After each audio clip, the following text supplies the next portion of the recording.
Media మిత్రులకు ఉద్యమాభినందనలు. చాలా కాలం తర్వాత మళ్ళీ అక్రమ అరెస్టులు అనేటువంటివి మళ్ళీ మొదలవుతున్నాయి. ఇది ప్రజాస్వామ్యం కోసం, ప్రజాస్వామ్యం బతకాలని,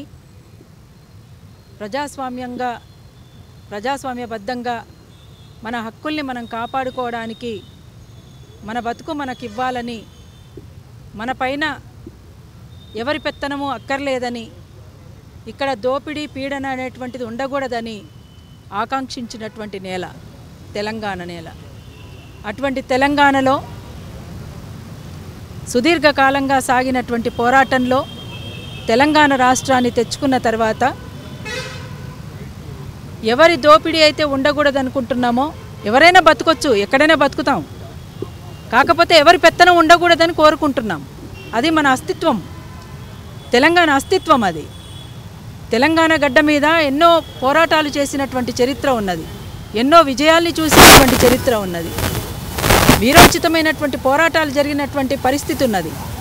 కానీ ఇక్కడ ఇన్ని పోరాటాల యొక్క ఫలితంగా తెలంగాణ రాష్ట్రం ఆవిర్భవించినటువంటి తెలంగాణలో ఎవరైనా బతకొచ్చు, బ్రతకడానికి వచ్చినటువంటి వాళ్ళు ఇక్కడి నుంచి పోయి వేరే చోట్ల మనం బతుకుతలేమా అంటే బతుకుతున్నాం, కానీ మనం పెత్తనం చేయడం లేదు. కానీ ఇక్కడ ఒక పెత్తనం కొనసాగుతుంది, ఇక్కడ ప్రజలను దోపిడీ చేస్తున్నటువంటి వాళ్ళు ఉన్నారు.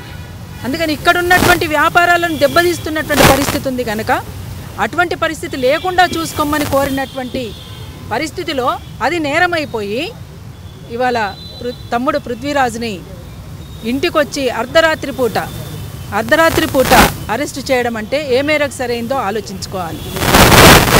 ఇవాళ శ్యామ్ని అరెస్ట్ చేశారు, పృథ్వీని అరెస్ట్ చేశారు.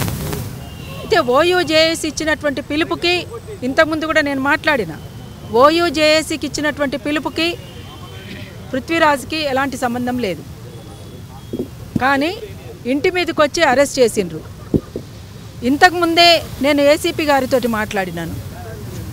అసలు ఇంకా ఇంత ఇబ్బంది ఎందుకు పెడుతున్నారండి, అర్ధరాత్రి ఇంటి మీదకి వచ్చి అరెస్ట్ చేయాల్సిన అవసరం ఏమొచ్చింది అంటే, అసలు ఇంటి మీదకి మేము వచ్చి అరెస్టే చేయలేదు, నల్లకుంట పిఎస్ ముందు ధర్నా చేస్తుంటే అరెస్ట్ చేసామని చెప్పేసి మాట్లాడుతున్నారు. మరి అరెస్ట్ చేసిన వాళ్ళు ఎవరు అంటే దేనికి సంకేతం ఈ అరెస్టులు అనేటువంటివి? ఎటువైపు పోతుంది? ఇవాళ ఇంత పెద్ద ఎత్తున తెలంగాణ ప్రజల్ని తిడుతున్నటువంటి వాళ్లను ఏమీ చేయకుండా, ఏమీ పల్లెత్తు మాట అనకుండా, తెలంగాణ అస్తిత్వాన్ని, ఆత్మగౌరవాన్ని కాపాడుకుందాం, తెలంగాణ ప్రజల్ని అవమానిస్తున్నటువంటి చోట తెలంగాణ ఆత్మగౌరవాన్ని నిలబెడదామనేటువంటి ఉద్యమకారులని అరెస్టు చేయడము, అందులో అర్ధరాత్రి పూట అరెస్ట్ చేయడము, అరెస్టులు చేసి సాయంత్రం దాకా పోలీస్ స్టేషన్లలో కూర్చోబెట్టడము, ఇది మానసిక వేదన, మానసికంగా హింసించడం అనేటువంటి దానికి నిదర్శనం. ఇది దీనికి ఎటువైపు దారి తీస్తుంది ఇవన్నీ కూడా. అంతేకాకుండా పృథ్వీరాజ్ భార్య వాళ్ళ ఊరికి పోయి వాళ్ళ కుటుంబ సభ్యుల్ని వేధించడము, ఇంత టెర్రరైజ్ చేయాల్సినటువంటి అవసరం ఏమొచ్చింది? ఈ రకంగా మీ చర్యలు ఇట్లా ఎందుకున్నాయి అనేటువంటిదే మా ప్రశ్న. ఇప్పటికైనా మించిపోయింది లేదు. ప్రభుత్వం వెంటనే స్పందించాల్సినటువంటి అవసరం ఉంది. ప్రభుత్వం స్పందించి ఈ సమస్యను పరిష్కరించే దిశగా ఆలోచించాల్సినటువంటి అవసరం ఉంటుందని చెప్పేసి భావిస్తున్నాము. తెలంగాణ యునైటెడ్ ఫ్రంట్గా మేము ఒక స్టేట్మెంట్ కూడా ఈ విషయం పట్ల ఇచ్చి ఉన్నాము. అందుకనే తెలంగాణ యునైటెడ్ ఫ్రంట్ నుంచి మేము కోరుతున్నటువంటిది ఏంటంటే, ప్రభుత్వము, మేధావులు, కొంతమంది హక్కుల సంఘాల వాళ్ళు అందరూ కూర్చొని ఒకసారి అసలు ఈ సమస్యకు ఎట్లా పరిష్కారం చూపుదాం, ఈ సమస్యను ఎట్లా పరిష్కరిద్దాం అనేటువంటి దానిపైన తప్పనిసరిగా వెంటనే ఇది కూర్చోవాల్సినటువంటి అంశంగా ఉన్నది. లేకపోతే ఇది ఎటువైపు పోయి ఎటు దారి తీస్తుందో అర్థం కానటువంటి పరిస్థితిలో ఉంది. అందుకని ఇంకా దీన్ని ఇట్లా సాగదీయడం అనేటువంటిది సరైంది కాదు అని చెప్పేసి మా అభిప్రాయాన్ని తెలియజేయదలుచుకున్నాం. అఫ్కోర్స్ ఎవరైనా బతకొచ్చు, మేమే చెప్పినాం కదా, తెలంగాణ ఉద్యమంలో భాగంగా కూడా చెప్పినాం. తెలంగాణ ఉద్యమంలో భాగంగా కూడా మనం చెప్పింది ఏంటి, ఎక్కడి నుంచి వచ్చైనా ఎవరైనా బతకొచ్చు, ఇక్కడి నుంచి ఎక్కడికైనా పోయి బతకొచ్చు. కానీ ఇక్కడి ప్రజలపైన పెత్తనం చెలాయిస్తూ, ఇక్కడి ప్రజల యొక్క సంపదని దోపిడీ చేసే విధంగా ఉండకూడదు. ఇక్కడ వ్యాపారాలను దెబ్బతీయకూడదు అనేటువంటిది మాత్రం మనం చెప్పినాం, గతంలోనూ చెప్పినాం. సరే, వాస్తవాలు మాట్లాడితే అర్బన్ నక్సలైట్లు అంటారు, ఇంకేమైనా అంటారు. వాస్తవాలు కొంతమందికి మింగుడు పడవు.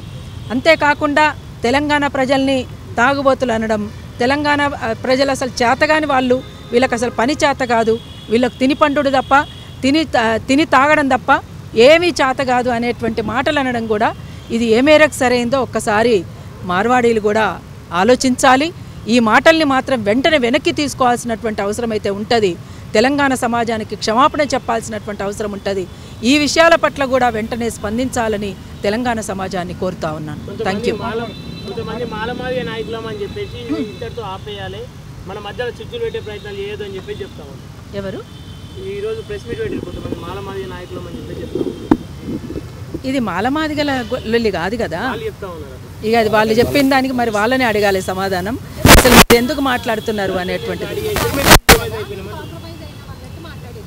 దళితుల మీద దాడి చేసినందుకు కాంప్రమైజ్ అయినామన్నారా? ఎట్లా కాంప్రమైజ్ అయినరు? అచ్చా, అది వాళ్ళనే అడగాలి మరి కూర్చోబెట్టి. అసలు మీరు ఎక్కడ కాంప్రమైజ్ అయినరు, ఎట్లా కాంప్రమైజ్ అయినరు అనేది మీరు అడగాలి. అడిగితే అక్కడి నుంచి ఏం సమాధానం వస్తుందో చూద్దాం. Okay, thank you. తమ్ముడు వాడతాడు. ఈరోజు తెలంగాణ ప్రభుత్వం ఏదైతే రేవంత్ రెడ్డి గారు ఉన్నారో, అర్ధరాత్రి పూట తెలంగాణ ఉద్యమకారుడైనటువంటి పృథ్వీరాజ్ యాదవ్ గారిని అరెస్ట్ చేయడం చాలా అప్రజాస్వామికం, పూర్తిగా ఖండించదగ్గ విషయం. అర్ధరాత్రి పూట అరెస్ట్ చేసి అర్ధరాత్రి నుంచి నేటి సాయంత్రం వరకు కూడా అనేక పోలీస్ స్టేషన్ల చుట్టూ తిప్పుతూ ఉంటే ఇది కేవలం ఒక మార్వాడి గోబ్యాక్ అనే ఉద్యమమే కాదు, కల్చర్ గోబ్యాక్ అనే ఉద్యమమే కాదు. గత కొన్ని రోజుల నుంచి కూడా రేవంత్ రెడ్డి ప్రభుత్వాన్ని ప్రశ్నిస్తూ, విద్యపైన ప్రశ్నిస్తూ, వైద్యం పైన ప్రశ్నిస్తూ, ఉపాధి పైన ప్రశ్నిస్తూ, ఉద్యోగాలపైన ప్రశ్నిస్తూ, ఎక్కడికెక్కడ ప్రభుత్వాన్ని ఇబ్బంది పెట్టేటట్లు ఈరోజు మమ్మల్ని ప్రశ్నిస్తున్నాడనే ఉద్దేశంతో ఈరోజు కావాలనే కుట్రపూరితంగానే అరెస్ట్ చేసేట్లా కనిపిస్తూ ఉన్నది. మొదటి నుంచి కూడా పృథ్వన్న ఒకటే చెప్తా ఉన్నాడు, మా పైన ఇక్కడికి వ్యాపారం కోసం వచ్చి ఈ ప్రాంత అస్తిత్వం దెబ్బతినేలా, ఈ ప్రాంతం వారిపై అజమాయిషీ చేసేలా చేస్తున్నటువంటి వీరి యొక్క కల్చర్ని ఇక్కడ సాగనీయకుండా అడ్డుకోవాలని చెప్పేసి మొదటి నుంచి మాట్లాడుతూ ఉంటే, కేవలం ఎట్లాంటి పిలుపు కూడా ఏదైతే గోబ్యాక్ అనేది కాదు మా ఉద్దేశము. ఇక్కడ వీళ్ళు ఏదైతే మా అస్తిత్వం పైన దెబ్బతీస్తున్నారో, ఏ రకంగా అయితే తెలంగాణ అస్తిత్వాన్ని జాతరని దెబ్బతీసేలా మాట్లాడుతున్నారో, మీరు తాగుతారు తాగి తిని పడుకుంటారు అంటున్నారో, మొన్నటికి మొన్న అదే జోషి ఒక మాట అన్నాడు, మేము పని కల్పిస్తే ఇక్కడ తెలంగాణలో బతుకుతారు, మేము నార్త్ ఇండియన్స్ అంతా ఏకమైతే మేము దేశాన్నే మొత్తం కొనగలుగుతామని మాట్లాడుతున్నారంటే ఇది ఎంత అహంకారానికి పరాకాష్ఠం ఆలోచన చేయాలి. పూర్తిగా ఇది ఖండించదగ్గ విషయం. ఇక నుంచి కూడా పెద్ద ఎత్తున మేము పోరాటం చేస్తాం. ఖచ్చితంగా తెలంగాణ సమాజాన్ని ఖచ్చితంగా చైతన్యం చేసే విధంగా కూడా మేము పోరాడతామని ఈ సందర్భంగా తెలియజేస్తా ఉన్నాం. చలో అక్క.